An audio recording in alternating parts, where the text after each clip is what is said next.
মির্চি নিবেদন গল্প gold mine. বইটির সত্ত্ব আনন্দ পাবলিশার্স প্রাইভেট লিমিটেড কর্তৃক সংরক্ষিত। মদ্যপান, ধূমপান ও মাদক সেবন স্বাস্থ্যের পক্ষে ক্ষতিকর। আচ্ছা, আমি যদি আপনার দোকানের ভেতরে আসতে চাই তাহলে কি আপনার খুব আপত্তি হবে? ভেতরটা বড় দেখতে ইচ্ছে করছে। কি এত বড় বুকের পাটা! আমার সামনে দোকান করে আমার খদ্দের ভাঙাবে? জুতিয়ে লাশ করে দেব। নীলাম্বর, ডেকে পাঠাও হনুমান সিংকে।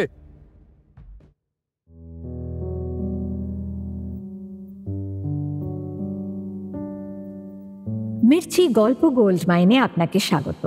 মণিমাণিক্যে ভরা বাংলা সাহিত্যের কিছু কালোজয়ী উপন্যাস ও গল্প দিয়ে সাজানো আমাদের এই মির্চি গল্প গোল্ড মাইন। শুনছেন শরদিন্দু বন্দ্যোপাধ্যায়ের লেখা উপন্যাস বিজয় লক্ষ্মী।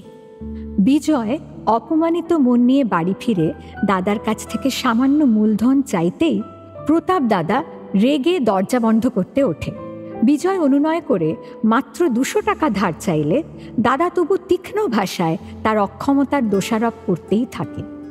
মায়ের কান্না ভেজা মুখ দেখে বিজয়ের মন ভেঙে যায়, কিন্তু নিজের পথ নিজেকেই তৈরি করতে হবে, এই দৃঢ় সংকল্পই তাকে থামতে দেয় না। তারপর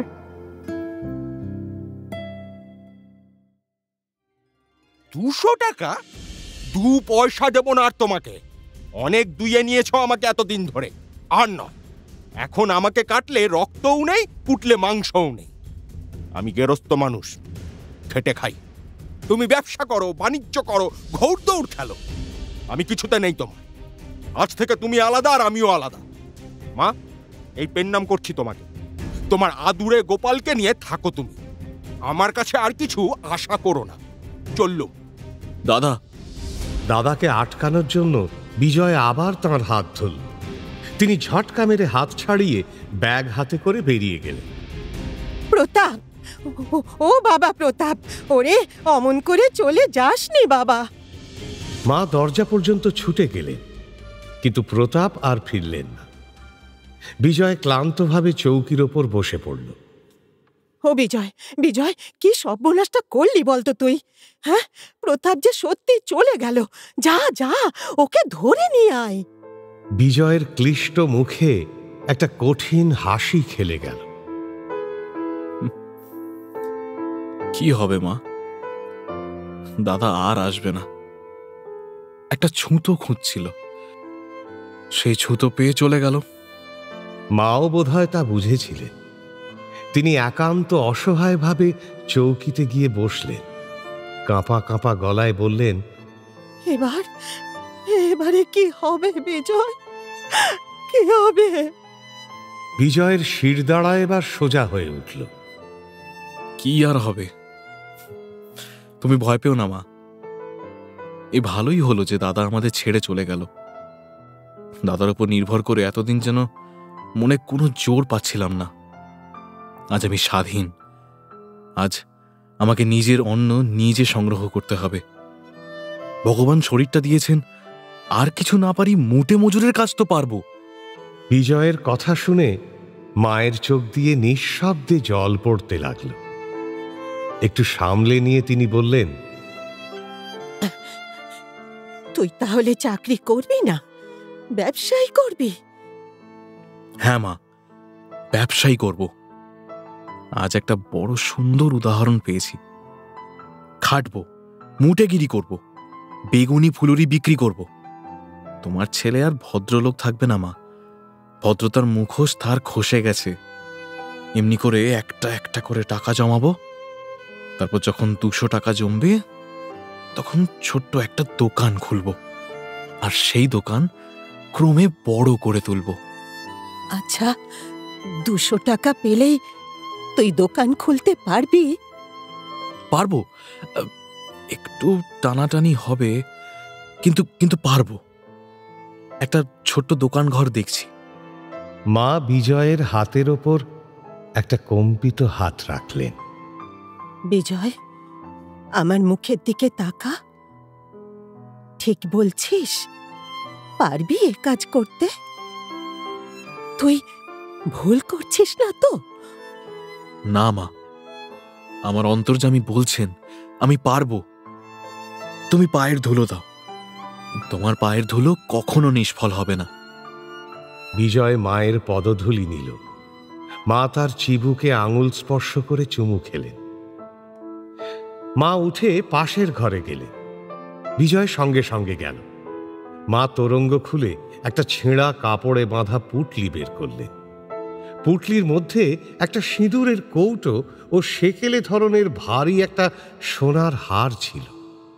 হারটা তুলে নিয়ে মা বিজয়ের হাতে দিলেন সেটা। এইটা আমার শেষ গয়না, তোর বউকে দেব বলে রেখেছিলুম, তা তুই নে। বিক্রি করলে 200 টাকার বেশি হবে। আমার ঘরের লক্ষ্মীর জন্যে তোলা গয়না যেন মা লক্ষ্মীকে ঘরে আনতে পারে। মা!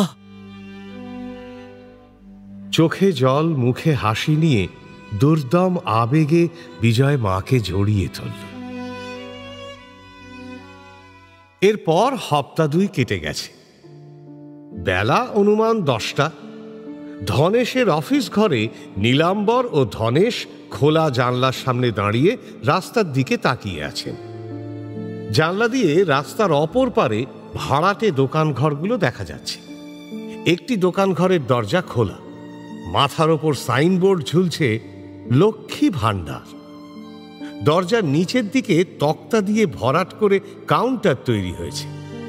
ঘরের ভেতরটা যতদূর দেখা যায় পণ্যদ্রব্যে ভরা। নীলাম্বর তাচ্ছিল্য ভরে আনুনাসিক হাসি হাসলেন। কার কপাল পুড়েছে কে জানে, আমাদের দোকানের সামনে দোকান খুলেছে। ধনেশ কথাটা শুনে নীলাম্বরের দিকে ফিরলেন। তার হাতে একটা আধ খাওয়া আপেল রয়েছে। বাঘের ঘরে ঘোগের বাসা, আস্পর্ধাটা কম নয় নীলাম্বর। হ্যাঁ, মনোহর ভাণ্ডারের সামনে দোকান খোলে। পিঁপড়ের পালক উঠেছে, ভেবেছে মনোহর ভাণ্ডার ছেড়ে লোকে ওই ফতো দোকানে জিনিস কিনতে যাবে। 2 দিনে বাছাধনকে ঘটি বাটি বিক্রি করে পালাতে হবে। এবার ধনেশ জানলার সামনে থেকে সরে নিজের চেয়ারে এসে বসলেন। আবার দোকানের নাম রাখা হয়েছে লক্ষ্মী ভাণ্ডার। যেন মা লক্ষ্মীর আর খেয়ে দিয়ে কাজ নেই, ওই এঁদো কুঠুরিতে গিয়ে ঢুকবে না, যত সব। ঠিক এই সময় দরজায় শশাঙ্ক হস্তে টোকা পড়ল। একটি কেরানি পাল্লা ঈষৎ ফাঁক করে মুন্ডু বাড়াল। হুজুর! আপেলে কামড় দিতে যাওয়া ধনেশ ভ্রুকুটি করে আপেলটি টেবিলে রাখলেন। জ্বালালে, কি চাও? সাহস পেয়ে কেরানিটি ভেতরে ঢুকে এল। তার হাতে একটি ফাইল। আগে রায়বাহাদুর, ওই বকেয়া বিলের হিসেব আমাকে করতে দেওয়া হয়েছিল, হ্যাঁ তা করে এনেছি। এবার নীলাম্বর জানলার কাছ থেকে সরে এসে টেবিলের পাশে দাঁড়ালেন। তার চোখ একবার নেচে উঠল। ধনেশ অভ্যেস মতো তাঁর দিকে তাকালেন। হিসেব? ও তো এখন কেন, অন্য সময় আমাকে দেখালেই তো হতো। সব কাজ যদি রায় বাহাদুরি করবেন, তাহলে আমি রয়েছি কি করতে? কেরানি দোকানের পুরনো লোক, হিসেব নিকেশে পোক্ত বলে নীলাম্বর তাকে তাড়াতে সাহস করেননি। কেরানিও অবস্থা বুঝে সাধ্যমতো মালিকের স্বার্থ রক্ষার চেষ্টা করে। অথচ নীলাম্বরের দুর্দান্ত দাপটে বেশি কথা বলার সাহসও তার হয় না। সে মুখ নিচু করে কাঁচুমাচু ভাবে বলল, আগে তা যেমন হুকুম করেন। আপনারা দুজনেই আছেন তাই ভাবলুম। হঠাৎ ধনেশে সুবুদ্ধি হল। তিনি যে হিসেব নিকেশে কাঁচা নন তাও বোধহয় কেরানিকে দেখাতে চাইলেন। তাই বোধহয় কেরানিকে বললেন, নিয়ে এসো দেখি কি হিসেব করেছ। কেরানিটি তাড়াতাড়ি এসে টেবিলের ওপর ফাইলটা মেলে ধরল। ফাইলের মধ্যে অনেক পুরনো বিল ও হিসেবের কাগজপত্র রয়েছে। এই যে হুজুর, এই যে এই হিসেবের কাগজগুলো দেখুন। এই এতগুলো বিল আদায় হয়নি, সব শুদ্ধ বকেয়া পড়েছে 25,986 টাকা 5 আনা। বকেয়ার পরিমাণ শুনে ধনেশ রেগে টেবিলের ওপর একটা কিল মারলেন। আধ খাওয়া আপেলটা থেঁতো হয়ে গেল। সেদিকে ভ্রুক্ষেপ না করে ধনেশ গর্জন ছাড়লেন। কি বলছো তা ভেবে বলছো তো? হ্যাঁ, 25,000 টাকা বাকি? কেন, আদায় করনি কেন? আগে রায়বাহাদুর, আমি অ্যাকাউন্ট ক্লার্ক, হিসেবের কেরানি। বিল আদায়ের জন্য অন্য লোক আছে হুজুর। ও আচ্ছা, তোমাকে ক্ষমা করলুম, কিন্তু এত টাকা বাকি থাকে কেন নীলাম্বর? নীলাম্বরের চোখ একবার নেচে উঠল, কিন্তু তিনি সহজ গলাতে বললেন, বড় কারবারে 10-20 হাজার বকেয়া থাকেই, দেনাতেও থাকে পাওনাতেও থাকে। বিজনেস মানেই তো ক্রেডিট, ক্রেডিট না থাকলে কি বড় বিজনেস চলে? মনোহর ভান্ডার তো আর নতুন খোলা লক্ষ্মী ভান্ডারের মতো পুঁচকে দোকান নয় যে 2 টাকা বকেয়া পড়লেই দেউলে হয়ে যাবে। ওহে, তুমি এবারে যেতে পারো।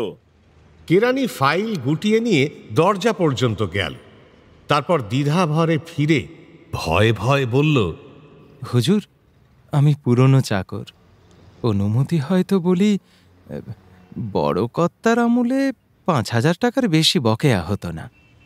কর্তা বলতেন যে... ধনেশ চোখ পাকিয়ে দরজার দিকে আঙুল দেখালেন, কটু গলায় কেরানিকে বললেন, যাও।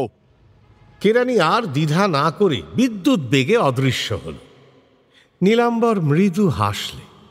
বড় কর্তার আমল। তিনি আবার জানলার কাছে গিয়ে দাঁড়ালেন। তার দুষ্টু চোখটি কয়েকবার নেচে উঠল। জানলার ভেতর দিয়ে লক্ষ্মীর ভাণ্ডারের বাইরেটা দেখা যাচ্ছে। লক্ষ্মীর ভাণ্ডার দোকানের ভেতর ঢুকলে দেখা যাবে ঘরটি ছোট, কিন্তু নতুন পণ্যদ্রব্যে পরিপাটি করে সাজানো। ঘরের মাঝখানে একটি কাঁচের শোকেস, তার মধ্যে এসেন্সের শিশি প্রভৃতি শৌখিন দ্রব্য সাজানো রয়েছে। শোকেসটি প্রায় 4 ফুট উঁচু। তার মাথার ওপর একটি নকল ফুলের ফুলদানি ও একটি প্লাস্টারের ক্ষুদ্র ভিনাস ডি নীলোর পুতুল শোভা পাচ্ছে। ঘরের এক কোণে একটি ছোট টেবিল ও টুল, টেবিলের ওপর হিসেবের নতুন খাতাপত্র। ঘরের অন্য কোণে একটি কুলুঙ্গির মধ্যে গণেশের ক্ষুদ্র মূর্তি বিরাজ করছে। কুলুঙ্গির ভেতর থেকে মৃদু মৃদু ধূপের ধোঁয়া বেরোচ্ছে। বিজয় হাত জোড় করে গণেশের মূর্তির সামনে দাঁড়িয়ে আছে। চোখ বন্ধ করে অত্যন্ত ভক্তিভরে বিড়বিড় করে বোধহয় সিদ্ধিদাতার স্তব স্তুতি করছে। স্তোত্র শেষ হলে কপালে যুক্ত কর ঠেকিয়ে বিজয় চোখ খুলল। তারপর কাউন্টারের দিকে ঘাড় ফেরাতেই দেখল একটি লোক তার কাউন্টারের দিকে আসছে। সে দ্রুত সেদিকে এগিয়ে গেল। ওই বুঝি তার প্রথম খদ্দের আসছে। ছাতা হাতে একটি ভদ্রলোক হন্তদন্তভাবে লক্ষ্মীর ভাণ্ডারের দিকে আসছে। কাউন্টারে পৌঁছে তিনি অত্যন্ত ব্যগ্রভাবে দোকানের ভেতর গলা বাড়িয়ে এদিক ওদিক তাকাতে লাগলেন। বিজয় সসম্ভ্রমে তাকে সম্বোধন করল। আগে কি চাই আপনার? শিগগির শিগগির, অফিসে দেরি হয়ে গেছে। কি চাই বলুন, এক্ষুনি দিচ্ছি। আরে মশাই, কটা বেজেছে? ঘড়ি কই আপনার? ঘড়ি? ঘড়ি তো নেই। দোকান করেছেন আর একটা ঘড়ি রাখতে পারেননি? খুব দোকানদার তো আপনি, মিছিমিছি আমার দেরি করিয়ে দিলেন। ছাতা বগলে চেপে ভদ্রলোক ছুটে চলে গেলেন। বিজয় কিছুক্ষণ বোকার মতো দাঁড়িয়ে রইল, তারপর চমকে উঠল। ঘড়ি, ঠিক, দোকানে ঘড়ি রাখা দরকার। কটা বেজেছে দেখতে এসে লোকে জিনিস কিনে ফেলতে পারে। দেওয়ালের ওইখানে, ঠিক কাউন্টারের সামনে। হ্যাঁ, টাঙানোর জায়গাটা ভাবতে ভাবতে বিজয় টেবিলের কাছে ফিরে গিয়ে একটি খাতায় ঘড়ির কথাটা নোট করে রাখল। নিজের মনেই বলতে লাগলো, কালই আমি দেওয়ালে ঘড়ি টাঙাবো, যেন ভুল না হয়। বেশ বড় গোছের একটা, মানে যাতে কাউন্টারে দাঁড়িয়ে তাকালেই লোকে। ঠিক এই সময় ঠক ঠক বিজয়ের ভাবনায় ছেদ পড়ল। কাউন্টারে ঠক ঠক শব্দ শুনে বিজয় খাতা ফেলে ছুটে গেল। আবার নতুন খদ্দের এসেছে। এই আসছি। সে এসে দেখল একটি মহিলা কাউন্টারের ওপারে দাঁড়িয়ে অধীরভাবে একটি 1 আনা পয়সা কাউন্টারের ওপর ঠুকছেন। মহিলাটি নিশ্চয়ই মোটরে করে এসেছেন, কারণ তার মুখখানা একটি কালো জালের মোটর ভেলে ঢাকা। বিজয় এলে তিনি চোখ না তুলেই আনাটা কাউন্টারের ওপর ফেলে দিয়ে নির্ব্যক্তিক কণ্ঠে বললেন, একটা পেন্সিল। পেন্সিল? আচ্ছা, দিচ্ছি। বিজয়ের কণ্ঠস্বর শুনে মহিলা সচকিতে চোখ তুললেন। তারপর মুখের পর্দা মাথার ওপর তুলে দিয়ে বিস্ময়োৎফুল্ল নেত্রে বিজয়ের দিকে চাইলেন। এ কি আপনি? এবার বিজয়ও মহিলাকে চিনতে পারল। এ সেই তরুণী, অর্থাৎ রায়বাহাদুর ধনেশ রায়ের কন্যা। বিজয় উত্তেজনা বিহ্বল কণ্ঠে তরুণীর প্রতিধ্বনি করল, এ কি আপনি? দুজনের মুখেই বিস্ময় পুলকিত হাসি, যেন অভাবনীয় কিছু একটা ঘটে গেছে। তরুণী মহা কৌতূহল ভরে দোকানের ভেতর উঁকি ঝুঁকি মেরে বলে উঠলেন, আপনি সত্যি দোকান করেছেন এত শিগগির? ওহ, আমার যে কি আশ্চর্য লাগছে। আপনার জন্যই তো হলো। গল্প বলেছিলেন মনে নেই? আপনার দাদুর গল্প। সেই গল্প মনে করে রেখেছিলেন? আমি তো ভেবেছিলাম পরদিনই ভুলে গেছেন। আচ্ছা, আমি যদি আপনার দোকানের ভেতরে আসতে চাই তাহলে কি আপনার খুব আপত্তি হবে? ভেতরটা বড় দেখতে ইচ্ছে করছে। আসবেন, দেখবেন। আসুন আসুন, ওই যে বাঁদিকে দরজা। বিজয় তাড়াতাড়ি গিয়ে পাশের একটি সরু দরজা খুলে দিল। তরুণী ভেতরে প্রবেশ করলেন। নতুন দোকানের নতুন জিনিসপত্র তরুণী হাসি মুখে ঘুরে ফিরে দেখতে লাগলেন। খেলাঘর পেতে বালিকাদের বুঝি এমনি আনন্দ হয়। বাহ, কি সুন্দর, কি চমৎকার। এ আর কি দোকান, অতি ছোট, সামান্য আর কি। শিশু যখন জন্মায় তখন ছোটই থাকে, তাই বলে তাকে কেউ কম ভালোবাসে না। সেই ছোট শিশুই ক্রমে বড় হয়। আপনার দোকানও বড় হবে। আপনার মুখে ফুল চন্দন পড়ুক। তরুণী বিজয়ের দিকে চেয়ে হাসলেন, তারপর কৌতুকের সুরে বললেন, আপাতত অন্য কিছু পড়লে ভালো হয়। চকলেট আছে? বিজয় অপ্রতিভ হয়ে জিভ কাটল। চকলেট তো আনা হয়নি, ভুল হয়ে গেছে। আনিয়ে রাখবেন। মহিলা খদ্দের যদি চান, চকলেট রাখাটা নিতান্ত দরকার। নিশ্চয়ই রাখবো, কালই আমি। শোকেসের ওপর তরুণীর দৃষ্টি পড়ল। ভিনাসের অর্ধনগ্ন মূর্তি তার ওপর দাঁড়িয়ে আছে। তার প্রতি একটা চকিত ভর্ৎসনার কটাক্ষ করে তরুণী শোকেসের ভেতরের জিনিসগুলো পরীক্ষা করতে লাগলেন। ওই এসেন্সের বড় শিশিটা দেখি। বিজয় এসেন্সের শিশিটা বার করে দিল। শিশিটা নেড়ে চেড়ে তার ঘ্রাণ নিয়ে তরুণী বললেন, এটা আমি নিলুম। কত দাম? জিনিসপত্রের দাম এখনো বিজয়ের কণ্ঠস্থ হয়নি। সে একটু অপ্রস্তুত হয়ে বলল, দাম দেখি একবার শিশিটা। শিশির নিচে সাংকেতিক চিহ্ন লেখা ছিল। তা দেখে বিজয় মনে মনে হিসেব করল। দাম 5.5 টাকা। বিজয়ের হাত থেকে শিশিটা নিয়ে তরুণী নিজের হ্যান্ডব্যাগে রাখলেন। টাকা বার করতে করতে বললেন, দর তো বেশ সস্তা আপনার। ওমা! ব্যাগ থেকে টাকা বের করতে গিয়ে তরুণী দেখলেন মাত্র 3 টাকা কয়েক আনা আছে। টাকা তো নেই। আচ্ছা, আমি পরে এসে নিয়ে যাব। তিনি এসেন্সের শিশি ব্যাগ থেকে বের করতে চেষ্টা করতে গেলেন। বিজয় তাড়াতাড়ি বাধা দিয়ে বলল, না না, আপনি নিয়ে যান, দাম পরে দেবেন। তরুণী বিজয়ের দিকে চোখ তুলে সকৌতুকে হাসলেন। তারপর বললেন, ধারে জিনিস দেবেন? কিন্তু অচেনা লোককে ধারে জিনিস দেওয়া ভালো নয়। কি যে বলেন, আপনি আবার অচেনা কিসের? অচেনা নয়, বলুন দেখি আমার নাম কি? তরুণীর প্রশ্নে মহা পেঁচে পড়ে গিয়ে বিজয় আমতা আমতা করল। নাম অবশ্য জানি না, কিন্তু আপনি দেখছি এখনো দোকানদারের কিছুই শেখেননি। আসুন, কি করতে হবে আমি বলে দিচ্ছি। বকেয়া খাতা করেছেন তো? ক্রেডিট অ্যাকাউন্ট বুক? বকেয়া খাতা যে রাখা দরকার তা বিজয়ের খেয়াল হয়নি, কিন্তু সে বুদ্ধি করে কয়েকটা মোটা মোটা খাতা কিনে রেখেছিল। এখন তরুণীর কাছে অপদস্থ হওয়ার ভয়ে সে বলে উঠল, বকেয়া খাতা, হ্যাঁ হ্যাঁ আছে বই কি, এই যে দেখুন না। টেবিলের কাছে গিয়ে একটা মোটা খাতা দেখালো সে। তরুণীর চোখ চাপা কৌতুকে নাচ করছিল, কিন্তু তিনি মুখে গাম্ভীর্য আনবার চেষ্টা করে বললেন, বেশ, লিখুন আজকের তারিখ দিন।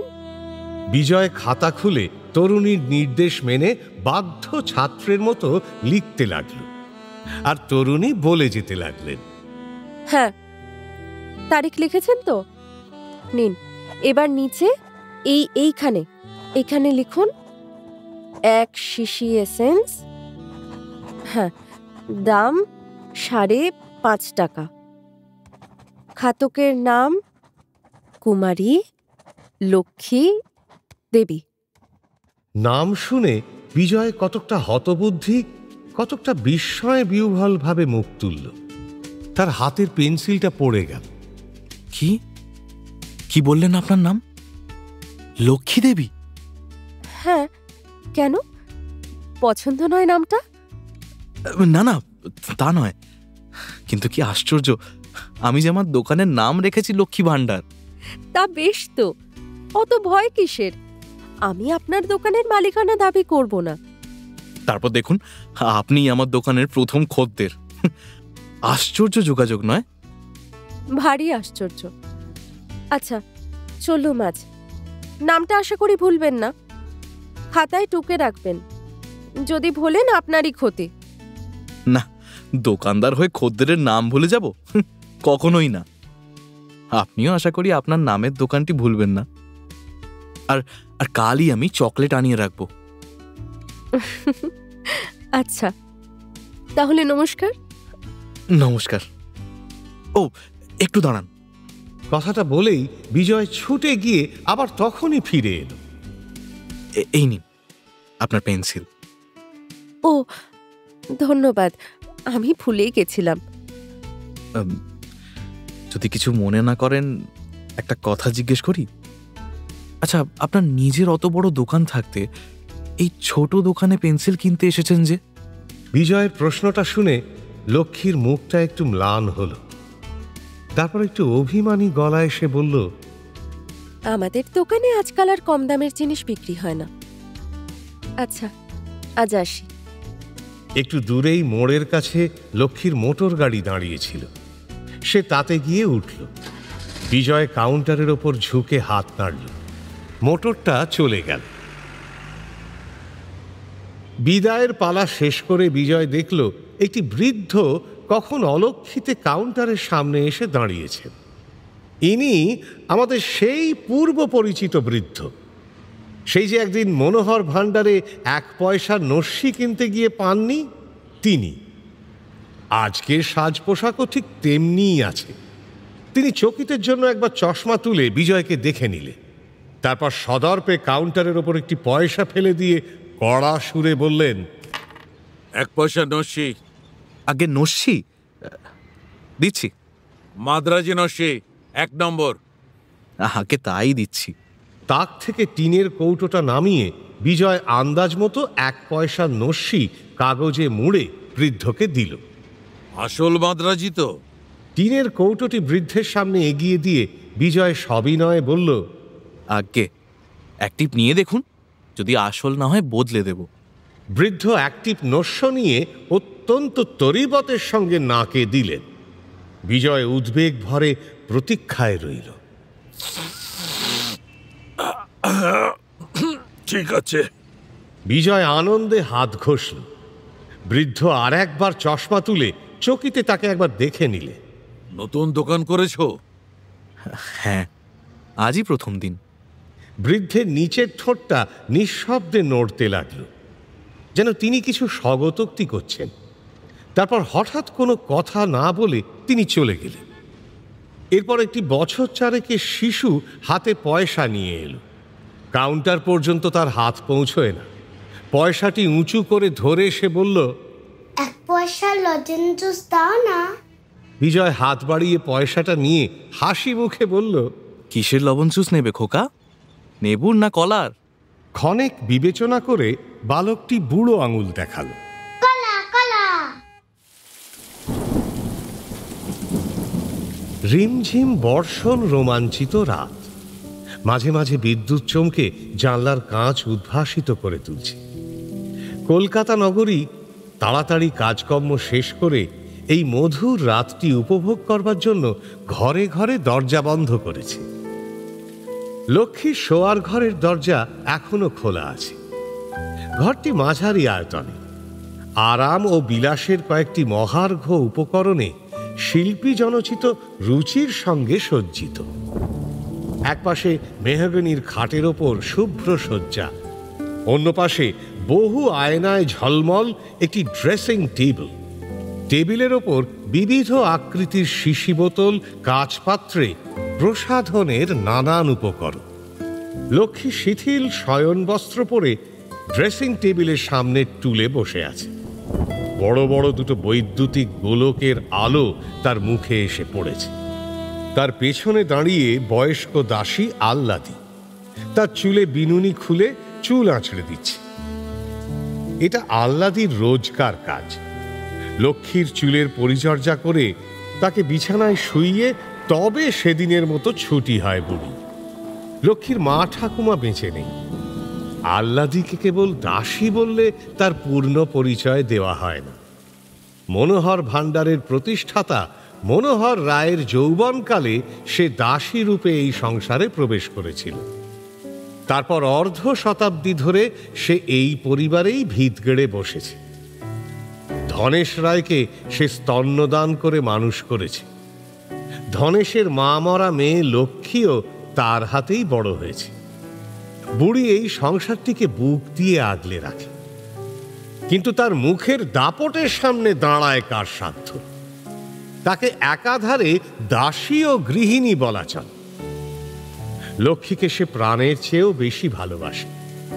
লক্ষ্মীও তাকে দিদি বলে ডাকে এবং সুবিধে পেলেই খুনসুটি করে। আহ্লাদি চুল আঁচড়াচ্ছে। লক্ষ্মী সকালবেলার কেনা এসেন্সের শিশিটা পরম যত্ন সহকারে খুলছে এবং নিজের মনে গুনগুন করে গান গাইছে। গান গুনগুন করতে করতে এসেন্সের শিশিটা খুলে লক্ষ্মী শিশির মুখে একটা স্প্রে সিরিঞ্জ এঁটে দিল। নিজের গায়ে মুখে এসেন্সের হীরের মতো ঝলমলে কণা ছড়ালো। তার চোখ দুটি স্বপ্নালো। আজ বর্ষার রাত্রে তার মনে কিসের ঘোর লেগেছে? লক্ষ্মী গুনগুন করে গান গাইছে।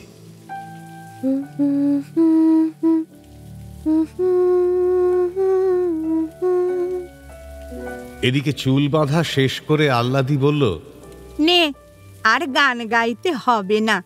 বৃষ্টি বাদলের রাত, এবার শুয়ে পড়, আয় ছুটি দে। বৃষ্টি বাদলের রাত বলেই তো গাইছি। কেমন গন্ধ বলতো দিদি? লক্ষ্মী আচমকা বুড়ির মুখে এসেন্সে স্প্রে দিল। বুড়ি রেগে আঁচলে মুখ মুছতে মুছতে ঝংকার দিল। কেমন গন্ধ বল না। আজ নতুন দোকান থেকে নতুন সেন্ট কিনেছি। ছাই গন্ধ, এ নাকি আবার গন্ধ? মাখতে না মাখতে উপে যায়। সেকালে আতর গোলাপ ছিল, তাকে বলি গন্ধ। একদিন মাখলে 7 দিন খুশবু থাকতো। তোর ঠাকুমা মাখতো, সে কি আজকের কথা? ঠাকুমাকে তোর মনে আছে? ওমা, মনে থাকবে না?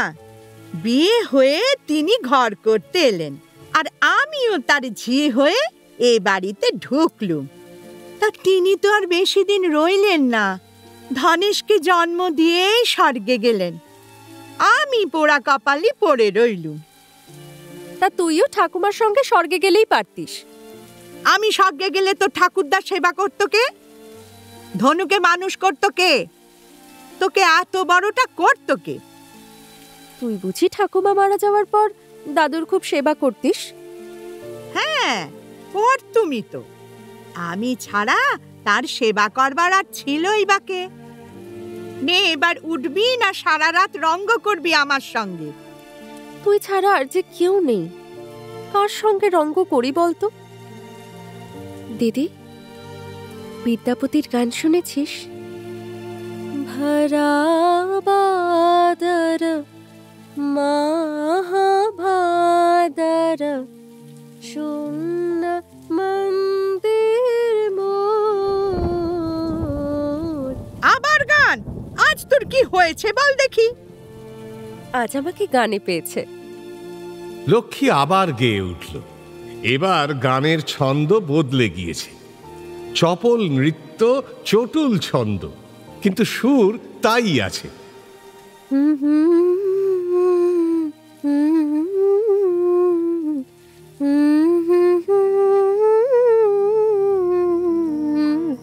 আহ্লাদি কোমরে হাত রেখে মুখে বিরক্ত ভঙ্গি করে শুনতে লাগল।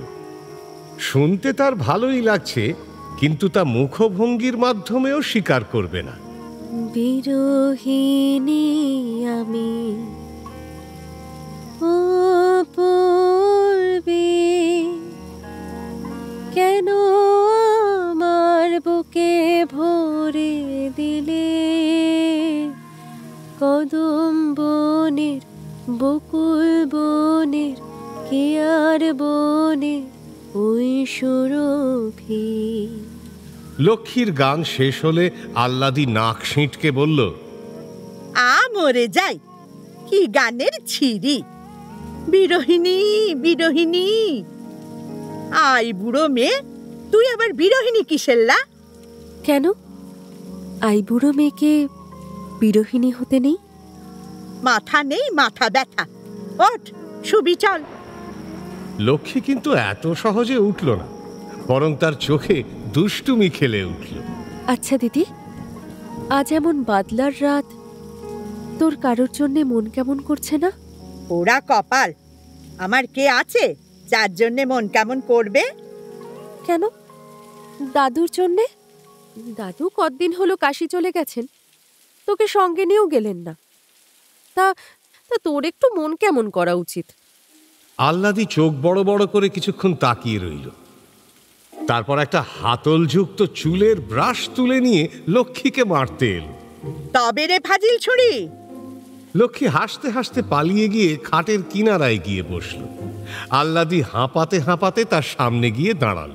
তোর যা মুখে আসবে তাই বলবি আমাকে? কেন, কিসের জন্যে? তোর দাদুর সঙ্গে আমার কি লা? তা কি করে জানবো, কিন্তু দাদু কাশি গিয়ে অবধি তোর মেজাজ বড্ড খারাপ হয়েছে দিদি। এমন মাথা গরম যে আলবোলার টিকে ধরিয়ে নেওয়া যায়। আবার? ও মা, এ কি অতান্তরে পড়লুম গা! বুড়ো বয়সে আমার এই কলঙ্ক, মুখে একটু আটকালো না তোর? আমি না তোর বাপকে দুধ খাইয়ে মানুষ করেছি? সেই জন্যই তো মনে হয় দিদি, তুই যেন ঠিক আমার আপন ঠাকুমা। আহ্লাদি এবার মেঝের ওপর পা ছড়িয়ে বসে পড়ল। কপালে করাঘাত করে বলল, ওরে, এমন কপাল কি আমি করেছিলুম? তোর ঠাকুরদা যে সাধু নোক, দেবতুল্যি মনীষী। দাসী বাঁধির দিকে কি কখনো চোখ তুলে চেয়েছেন? বুড়ির বিলাপ শুনে লক্ষ্মী হাসতে হাসতে বিছানায় গড়িয়ে পড়ল। বুড়ি দেখল বেফাঁস কথা বার হয়ে পড়েছে। সে উঠে লক্ষ্মীর মশারি ফেলতে ফেলতে গজগজ করতে লাগল। বাপ ঠাকুরদাকে নিয়ে ঠাট্টা! আজকালকার মেয়েদের কি লজ্জা আছে? স্কুলে পড়া, স্কুলে ছোড়াদের সঙ্গে ফষ্টি নষ্টি করা, এই তো হয়েছে আজকাল। নেটের মশারির ভেতর দিয়ে লক্ষ্মীকে দেখা যাচ্ছিল। সে মুখ টিপে বলল, সত্যি দিদি? আহ্লাদি মশারির ধার গুঁজতে গুঁজতে নিজের মনেই বকে চলল, সত্যি না তো কি মিথ্যে বলছি? রসে যে ফেটে পড়ছে কালের মেয়েরা। কোনদিন তুই হয়তো স্কুল থেকে এসে বলবি, দিদি আমি প্রেমে পড়েছি। সত্যি দিদি। বুড়ি থেমে গেল। সন্দিগ্ধভাবে মশারির মধ্যে দৃষ্টিপাত করে বলল, সত্যি দিদি? কি লা? এই কোনোদিন হয়তো স্কুল থেকে এসে বলবো, দিদি আমি প্রেমে পড়েছি। বলেই লক্ষ্মী হাসতে লাগলো। মশারি তুলে বুড়ি কটমট করে লক্ষ্মীর দিকে তাকালো। গলা টিপে দেবো একেবারে।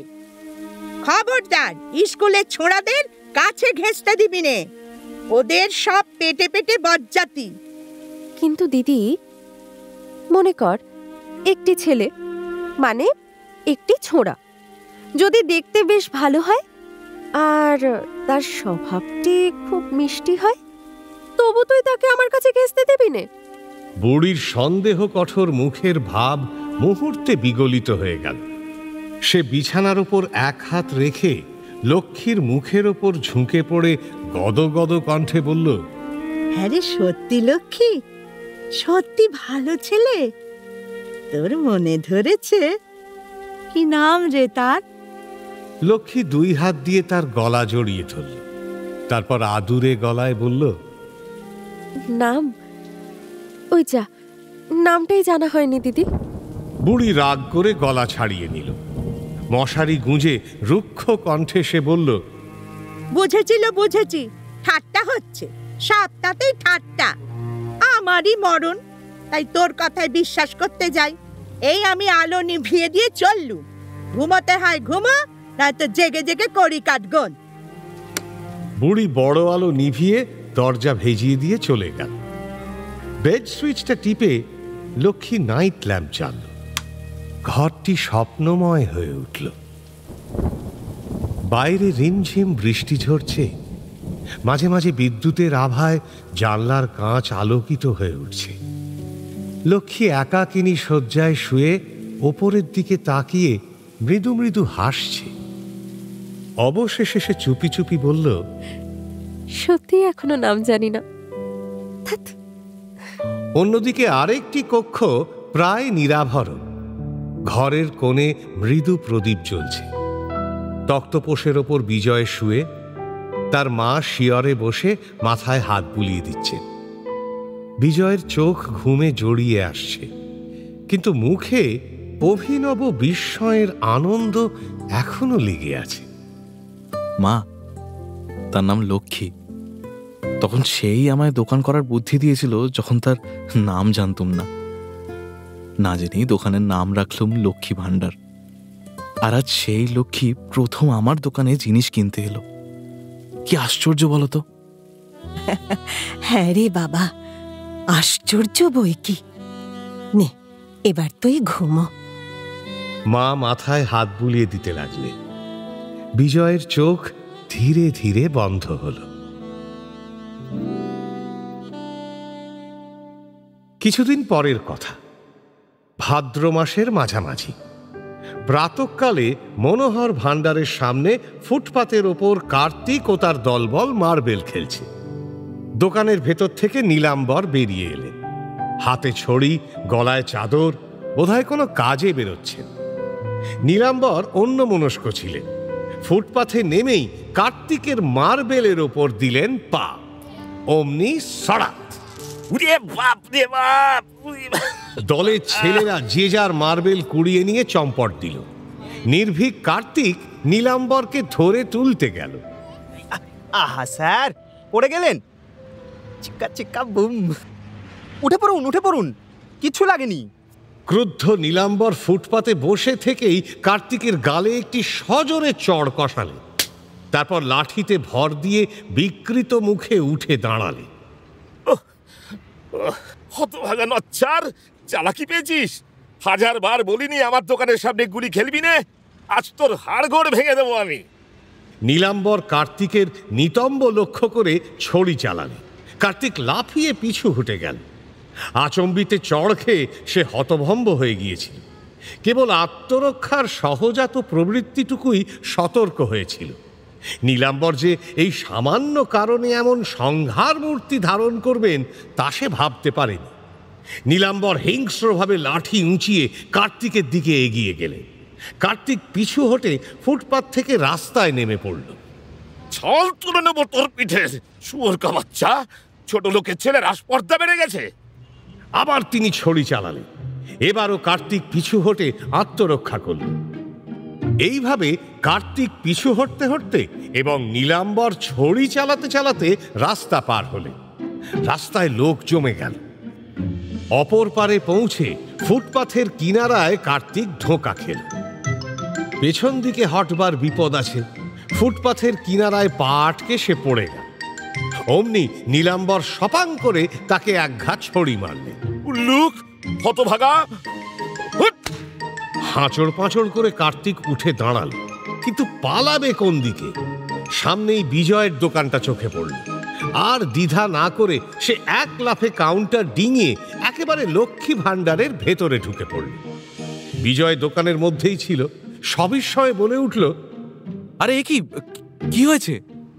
কার্তিক সভয়ে বিজয়ের কোমর জড়িয়ে ধরল। ওই দেখুন স্যার, আমাকে মারতে আসছে। নীলাম্বর ততক্ষণে কাউন্টারের সামনে এসে দাঁড়িয়েছেন। তিনি লাঠি ঠুকে বললেন, এরিয়ায় ছুচো কোথাকার, আজ তোর বাপের নাম ভুলিয়ে না দেই তো। বিজয় নীলাম্বরকে চিনতে পারল।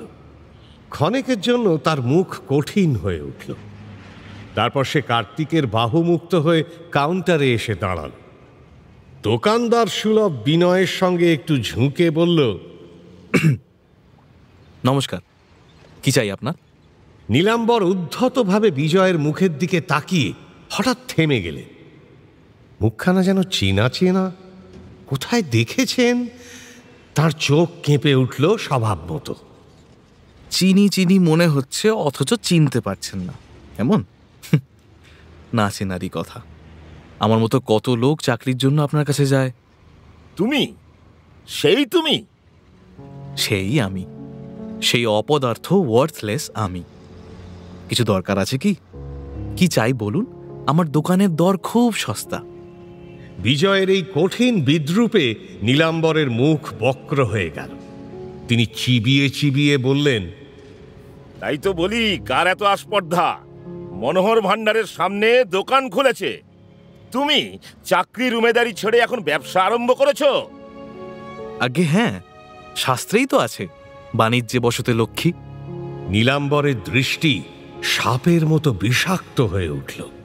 তিনি রাগে ফুঁসে উঠে বললেন, খুব যে বুলি কপচাচ্ছ ছোকরা, দোকানদারি ভারী মজা না? মনোহর ভান্ডারের সঙ্গে টেক্কা দিতে এসেছ? আচ্ছা, দেখা যাবে কত ধানে কত চাল। নীলাম্বর চলে গেলেন। কার্তিক বিজয়ের পেছনে লুকিয়েছিল, উঁকি মেরে বলল, চলে গেছে? বিজয় এবার তার দিকে ফিরল। কার্তিককে বলল, হ্যাঁ গেছেন, কিন্তু কি হয়েছিল রে? কার্তিক বেরিয়ে এল। বীরত্ব ব্যঞ্জক ভঙ্গিতে দাঁড়িয়ে দুহাত আস্ফালন করে বলল, কিছু হয়নি স্যার, মিছিমিছি আমাকে থাবড়া মেরেছে, লাল লাঠি নিয়ে তাড়া করেছে। আপনিও তো স্যার গুলিতে পা পিছলে পড়ে গেছিলেন, আপনি তো থাবড়া মারেননি। আর ওই যে যাচ্ছে তাই বুড়োটা। বিজয় তার পিঠ চাপড়ে কথা থামিয়ে দিয়ে বলল, যাকে যেতে দে, বুড়ো হলে মানুষের মেজাজ একটু তিরিক্ষি হয়। তোর নাম কি? বিজয়ের ওই যাজ্ঞে শুনেও কার্তিক কিন্তু শান্ত হলো না।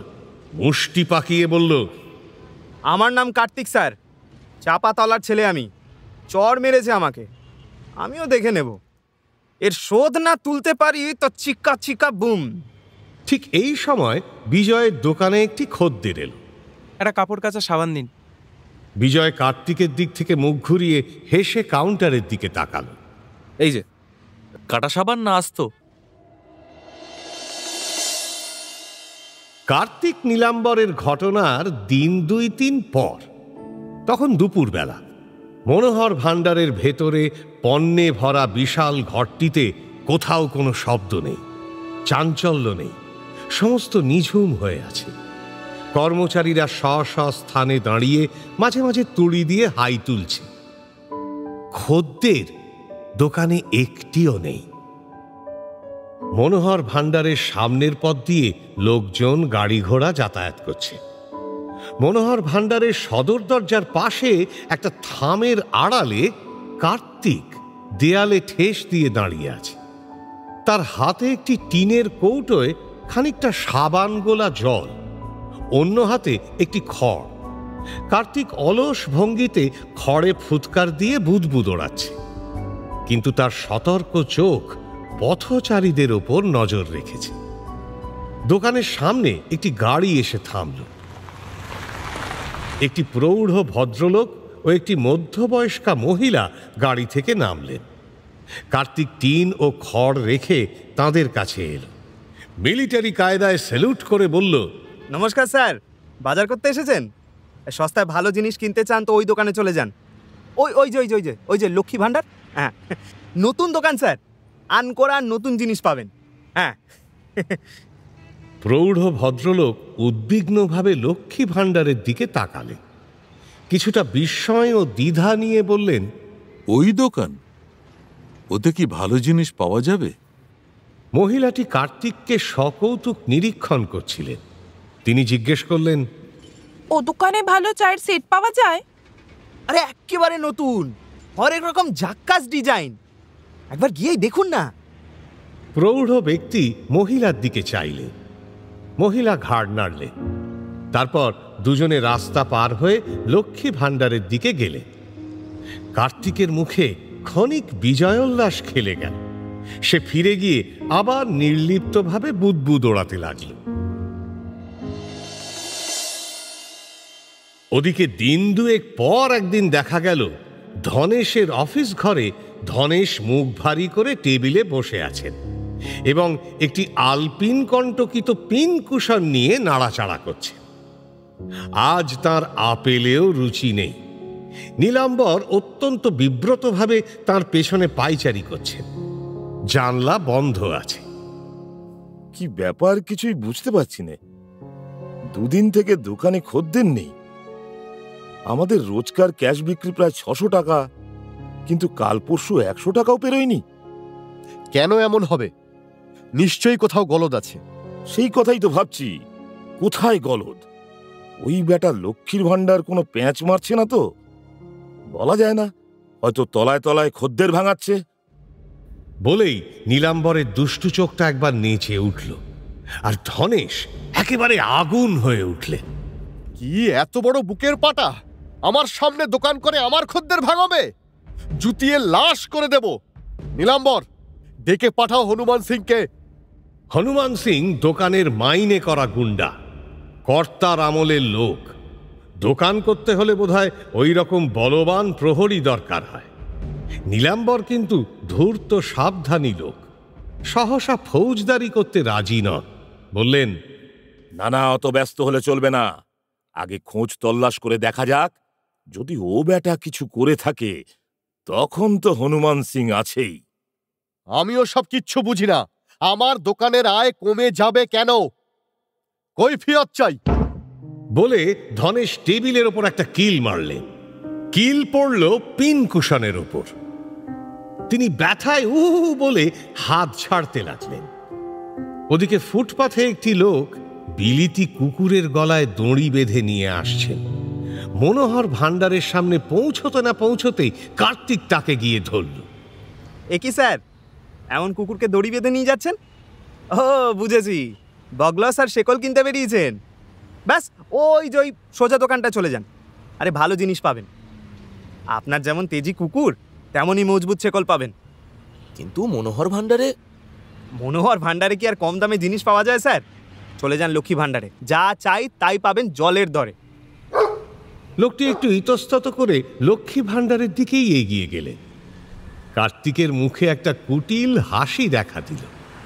সে নীলাম্বরের অনুকরণে চোখ নাচিয়ে বলল, চিক্কা চিক্কা বুম।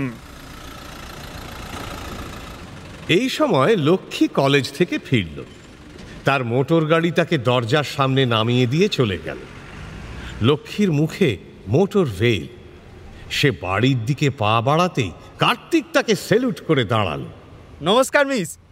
কার্তিক লক্ষ্মীকে আগে কয়েকবার দেখেছে, কিন্তু সে যে মনোহর ভাণ্ডারের সঙ্গে সম্পর্কিত তা অনুমান করতে পারেনি।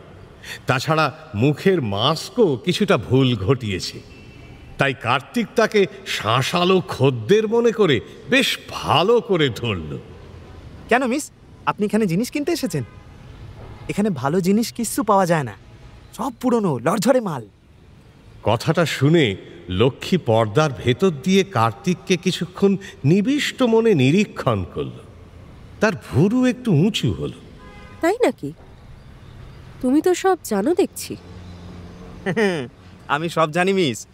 কোন দোকানে কি ভালো জিনিস পাওয়া যায় সব আমার নখের ডগায়। কি চাই আপনার বলুন? পমেটম, ক্রিম, স্নো, চা, কোকো, মোজা, গেঞ্জি। মনে করো আমি চকলেট চাই। চকলেট? এতক্ষণে বলেননি কেন মিস? ভালো তাজা চকলেট ওই যে লক্ষ্মী ভাণ্ডার দেখছেন, স্যার ওখানেই পাওয়া যায়।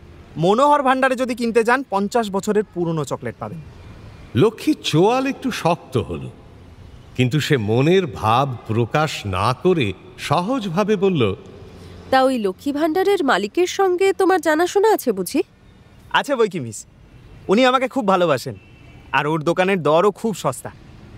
কার্তিকের কথা এই অবধি শুনে লক্ষ্মী যেন ক্ষণিক কি একটা চিন্তা করল, তারপর বলল, তোমার কথা শুনে মনে হচ্ছে ও দোকানে যাই। তুমি আমাকে সঙ্গে করে নিয়ে যেতে পারবে? আলবাত নিয়ে যেতে পারবো মিস, আসুন না আমার সঙ্গে, এখনই বিজয়বাবুর সঙ্গে আলাপ করিয়ে দিচ্ছি। কার্তিক এগিয়ে গিয়ে লক্ষ্মীকে লক্ষ্মী ভাণ্ডারের দিকে নিয়ে চলল। ওদিকে বিজয়ের দোকানে কাজের ভিড় ছিল না। এই অবকাশে বিজয় তার ভিনাস ও ফুলদানি নিয়ে পড়েছিল। শোকেসের মাথার ওপরেই এই দুটিকে সাজাতে হবে, কারণ অন্য কোথাও সাজাবার জায়গা নেই। অথচ ওই দুটো বিসদৃশ্য জিনিস কিছুতেই মানানসইভাবে সাজানো যাচ্ছে না।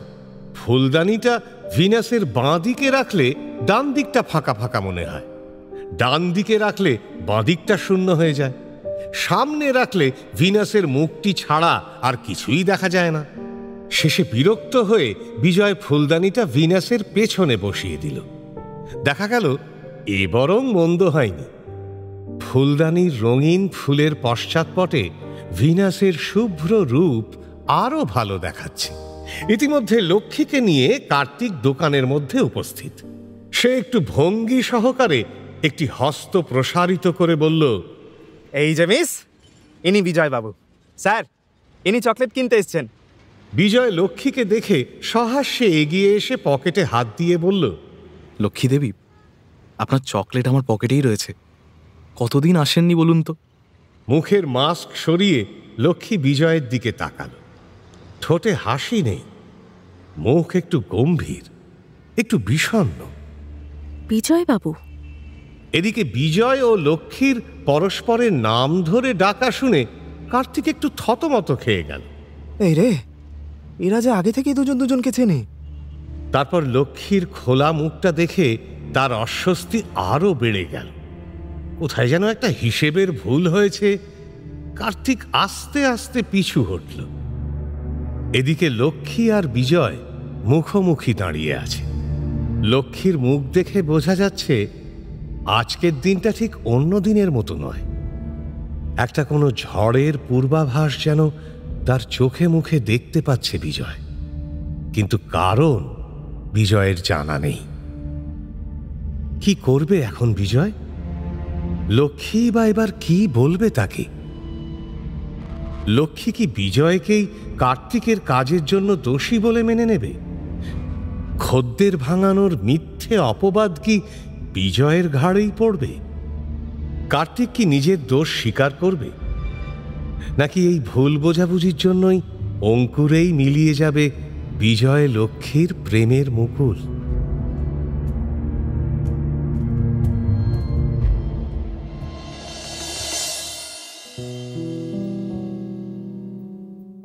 শুনলেন শরদিন্দু বন্দ্যোপাধ্যায়ের বিজয় লক্ষ্মী।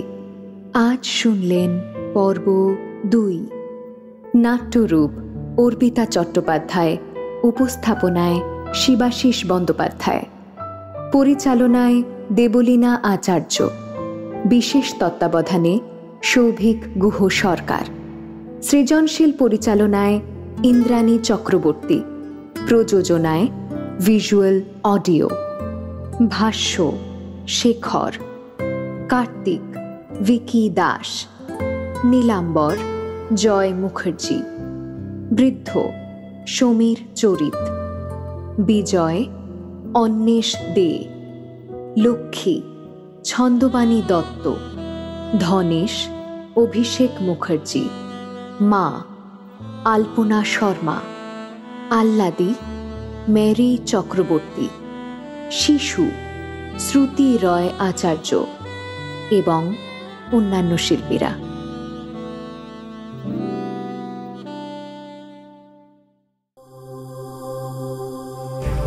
মির্চি নিবেদন গল্প গোল্ড মাইন।